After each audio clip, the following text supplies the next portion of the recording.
এই গরমে ইফতারের জন্য ডাবের পানি মিল্ক পুডিং প্রাণ জুড়ানো এবং কলিজা ঠান্ডা করার মতো একটা ডেজার্ট। আসসালামু আলাইকুম everyone, welcome to Neha's mom kitchen. ডাবের পানি আর দুধ দিয়ে আজকে তৈরি করছি খুব মজাদার একটা পুডিং। ঠান্ডা ঠান্ডা এই পুডিংটি খেতে খুব বেশি মজাদার। খুব অল্প সময়ের মধ্যে 3 থেকে 4টি উপকরণ দিয়েই খুব সহজে তৈরি করতে পারবেন। প্রথমে কিন্তু দেখতেই পাচ্ছেন আমি 2 কাপ নিয়েছি ডাবের পানি। আমি কিন্তু ছাঁকনি দিয়ে ছেঁকে দিচ্ছি। এই তো দেখতে পাচ্ছেন আমি 2 কাপ ডাবের পানিটা ছেঁকে নিচ্ছি।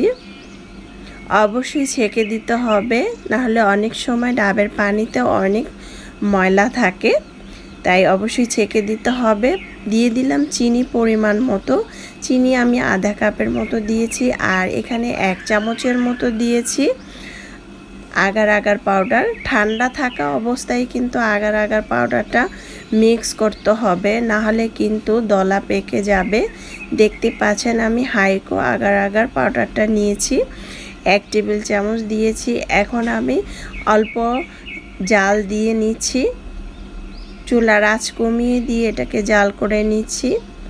বেশি চুলার আঁচ বাড়ানো যাবে না, আর অনবরত নেড়ে চেড়ে যেতে হবে, না হলে দলা পেকে যাবে। আর বেশি চুলার আঁচ বাড়ানোও যাবে না, কমানোও যাবে না, অনবরত নেড়ে চেড়ে দিতে হবে।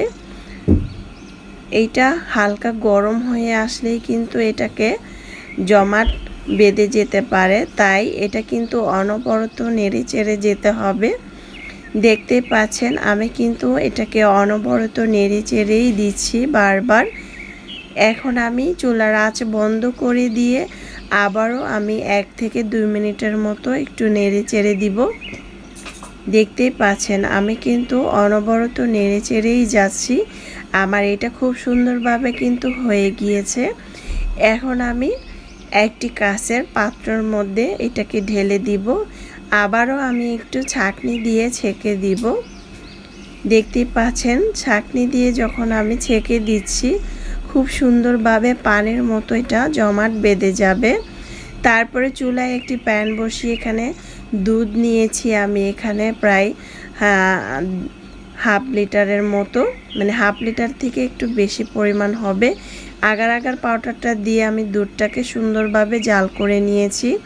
হাফ চামচের মতো আগার আগার পাউডার দিয়েছি। আর এখান দিয়ে কিন্তু আমি যে ডাবের পানিটা তৈরি করে নিয়েছি সেটা কিন্তু জমাট বেঁধে গেছে। এখন একটি ছুরির সাহায্যে আমি কেটে নিচ্ছি। আমি কিন্তু মোটা করে কেটে নিয়েছি, আপনারা কিন্তু চাইলে আরও পাতলা করে বা চিকনভাবে এটা কেটে নিতে পারেন। দেখতেই পাচ্ছেন এটা খুব সুন্দরভাবে কুচি করে নিয়েছি। তারপরে আমি এরকম একটি পাত্রের মধ্যে সবগুলো কুচি নিয়েছি, নিয়ে দুধটা এটার মধ্যে ঢেলে দিয়ে ঝাঁকি দিয়ে আমি এটা ঠান্ডা করে নিয়েছি। এটা ফ্রিজে রাখতে হবে না, এমনিতেই এটা ঠান্ডা হয়ে যাবে। এখন সাইড থেকে আমি একটু কেটে নিচ্ছি। একটি প্লেটের মধ্যে আমি এখন ঢেলে দিব। সাবধানে ঢেলে দিবেন, নাহলে ভেঙে যেতে পারে। দেখতে পাচ্ছেন খুব সুন্দরভাবে কিন্তু এটা সেট হয়ে গিয়েছে। আশা করছি আমার আজকের রেসিপিটা আপনাদের ভালো লেগেছে। ভালো লাগলে অবশ্যই আমার চ্যানেলটা সাবস্ক্রাইব করে লাইক দিয়ে পাশে থাকবেন। এই মজাদার পুডিংটা যদি আমাদের ইফতারিতে থাকে, এই ঠান্ডা ঠান্ডা পুডিংটা খেয়ে আমাদের কলিজাটা ঠান্ডা হয়ে যাবে। আমরা অযথা প্রতিদিন তেলের জিনিস না খেয়ে এক এক দিন এক এক রকম করে কিন্তু খেতে পারি। চাইলে এভাবে ট্রাই করতে পারেন যারা নতুন রাঁধুনি। আল্লাহ হাফেজ।